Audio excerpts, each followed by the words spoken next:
Assalamualaikum warahmatullahi wabarakatuh. Perkenalkan, nama saya Putri Aisyah dengan NIM 223325. Di sini saya akan menyampaikan materi strategi bisnis internasional dan kerjasama bisnis internasional. Di sini ada pengertian dan peran bisnis internasional. Bisnis internasional adalah kegiatan yang melibatkan antara pihak-pihak yang berasal dari lebih dari satu negara, seperti individu swasta, perusahaan, kelompok perusahaan, atau pemerintah. Bisnis internasional memiliki peran yang sangat penting dalam perekonomian dunia karena dapat meningkatkan pertumbuhan, produktivitas, inovasi, dan kesejahteraan. Terus ada faktor-faktor perkembangan bisnis internasional. Di sini ada dua faktor, yaitu internal dan eksternal. Internal sendiri meliputi motivasi, sumber daya, strategi, dan kinerja perusahaan. Dan eksternal meliputi ekonomi, politik, hukum, sosial, budaya, teknologi, dan komprehensif. Selanjutnya ada pengaruh dan tantangan. Pengaruh salah satu faktor eksternal yang sangat berpengaruh terhadap bisnis internasional adalah globalisasi. Nah, globalisasi adalah proses integrasi internasional yang terjadi karena pertukaran perdagang di dunia, produk, pemikiran, dan aspek-aspek kebudayaan. Selanjutnya ada tantangan. Salah satu tantangan terbesar yang dihadapi oleh bisnis internasional sendiri adalah akibat adanya pandemi COVID-19. Pandemi COVID-19 adalah penyakit yang menular yang disebabkan oleh virus corona yang baru pertama kali terdeteksi itu di Wuhan, Cina pada akhir tahun 2019. Nah, selanjutnya ada strategi menghadapi tantangan. Strategi dalam menghadapi tantangan. Untuk menghadapi tantangan pandemi pada COVID-19 sendiri itu, bisnis internasional perlu melakukan berbagai strategi seperti menyesuaikan operasi, produk, layanan sesuai dengan protokol kesehatan, kebijakan pemerintah yang ada di pasar. Meningkatkan kolaborasi, komunikasi, dan koordinasi dengan mitra bisnis, pelanggan, karyawan, pemangku kepentingan lainnya.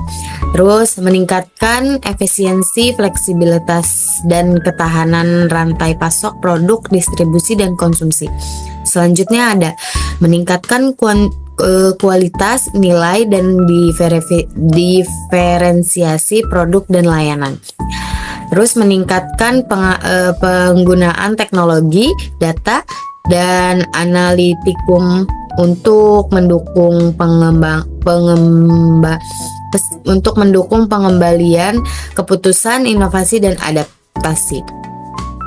Nah, selanjutnya di sini ada teori bisnis internasional. Teori dalam bisnis internasional sendiri adalah suatu sistem konsep, asumsi, proporsi, dan definisi yang saling berkaitan dan bertujuan untuk menjelaskan dan memprediksi fenomena dalam konteks bisnis internasional. Teori-teori yang dapat digunakan untuk menganalisis dan memahami fenomena-fenomena yang terjadi antara perusahaan, negara, dan pasar yaitu berbeda-beda.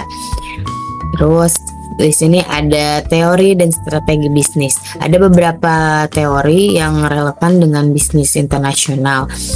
Ada teori keunggulan mutlak, teori keunggulan komparatif, teori siklus hidup produk, terus ada teori rantai nilai global, terus juga ada teori orientasi pasar. Nah, teori-teori tersebut dapat digunakan untuk menjelaskan strategi bisnis internasional yang dapat membantu perusahaan menghadapi tantangan ekonomi dan politik di tahun 2024. Strategi tersebut yaitu ada antara lain strategi analisis strategi, terus ada juga diversifikasi produk, pemasaran digital dan tersegmentasi, terus ada penyesuaian harga dan harga yang fleksibel, terus manajemen sumber daya manusia internasional. Terus selanjutnya ada pengertian kerjasama bisnis internasional ya. Di sini ada kerjasama bisnis internasional adalah aktivitas yang melibatkan hubungan bisnis atau perdagangan antara perusahaan dari berbagai negara dengan tujuan memperluas pasar, mendapatkan keuntungan, atau berbagai sumber daya. Selanjutnya ada tujuan kerjasama bisnis internasional. Di sini ada 4 ya.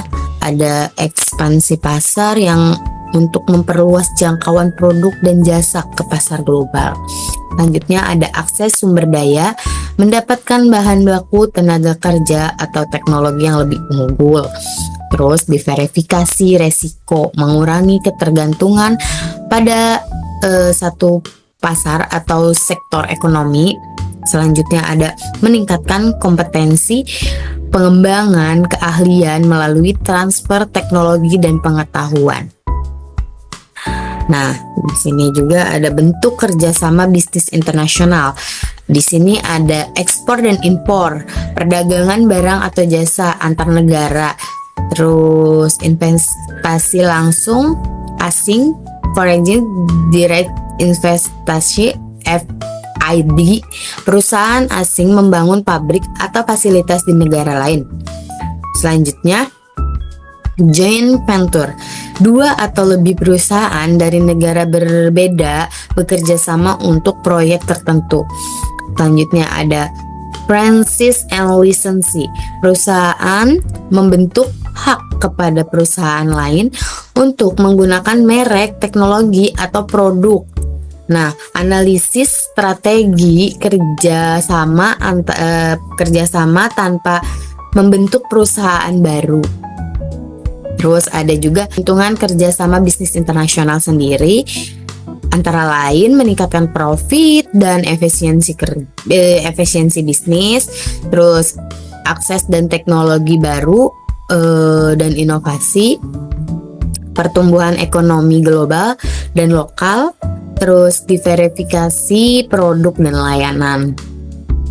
Terus di sini ada tantangan kerjasama bisnis internasional. Di sini ada perbedaan budaya, gaya komunikasi dan etika kerja yang berbeda. Selanjutnya ada juga hambatan bahasa, seperti kesulitan dalam memahami mitra bisnis.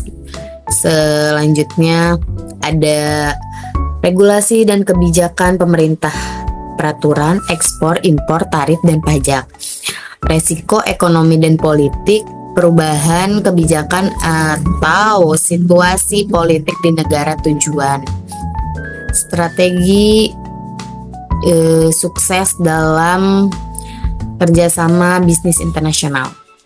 Di sini ada pengetahuan pasar lokalnya, harus memahami, mendalami gitu ya, memahami kebutuhan budaya dan regulasi pasar tujuan. Terus membangun relasi. Menjalin relasi ini juga hubungan baik dengan mitra-mitra bisnis lainnya. Ada adaptasi budaya. Adaptasi budaya ini menyesuaikan strategi bisnis dengan budaya-budaya lokal atau budaya-budaya yang ada di negara tersebut.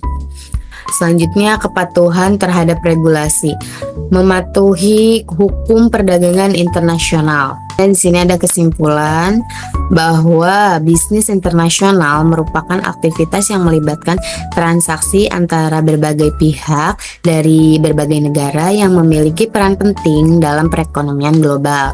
Pengembangan bisnis internasional dipengaruhi oleh faktor internal dan eksternal, termasuk globalisasi dan tantangan yang muncul, seperti pada pandemi COVID-19.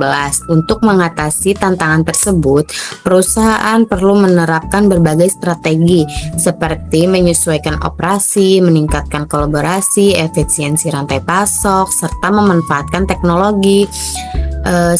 Selain itu, berbagai teori dalam bisnis internasional juga, seperti teori keunggulan mutlak dan teori rantai nilai global, dapat digunakan untuk memahami dan menganalisis fenomena yang terjadi. Nah, serta untuk merumuskan strategi yang tepat dan untuk menghadapi tantangan di tahun 2025 ini. Mungkin cukup sekian dari saya, kurang lebihnya mohon maaf. Assalamualaikum warahmatullahi wabarakatuh.